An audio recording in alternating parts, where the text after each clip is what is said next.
वारियासन इलाइक़नि में घणे तइदाद में थींदड़ अक जा वण चौपाए माल जे लाइ चारो ऐं ॿारण जे लाइ काठ जो ज़रियो बणियल आहिनि। हिकु अछड़े थरम थिए थो। अछड़े थरम जी हिनजी हिकिड़ी ख़ासि नोयत आहे। हिकु अछड़े थर जे इलाइक़े में दड़नि ते वारनि ते मुख़्तलिफ़ जॻहियुनि ते थींदो आहे।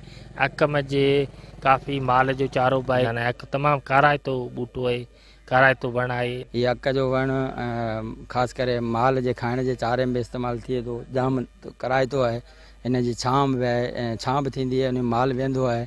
ऐं ख़ासि करे माण्हू जेको पहाको ॾींदा आहिनि भई अक जो मकड़ अक में ख़ुशि आहे, उहो इहो अकु आहे। काठी उन में जेके सन्हा सन्हा धागा टाइप हिकिड़ो थींदा आहिनि, उन में जेको डोरियूं वग़ैरह ठाहींदा आहिनि, उहे माना वधीक क़ीमती आहिनि वग़ैरह ठाहींदा आहियूं। जेको पंहिंजो उन में जेको चोरा वग़ैरह ॿाहिराड़ी ते ठाहींदा आहिनि या लांडियूं वग़ैरह ठाहींदा आहिनि, उन में जेको सर जो कमु जो उन में जी कमु वरियासी इलाइक़ो उन हवाले सां उते वधीक वॾे पैमाने ते इहो अक जो वणु थिए थो, जंहिंमें अक जी माना काठी जेका आहे उहा ॿारण तौरु कमु अचे थी। इहो जेको वणु जेको तमामु जेको ॿूटो बहितरीनु ऐं अक जो जेको खीरु कंदा आहिनि हिन लाइ जेको इहो चमड़े जी खलबल आहे, इहो फुलड़ियूं झलियूं अथसि, इहो बि ॿकरियूं खाईंदियूं आहिनि। अक जे वण बाबति ॼाण रखंदड़ माण्हुनि जो चवणु त अक जो वणु काराइतो वणु आहे।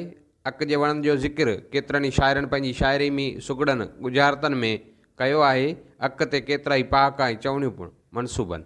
कैमरामैन मौजी कुमार फरहान कुंबर सां गॾु राजा Rashid comber, Sindh TV news, खिपरो।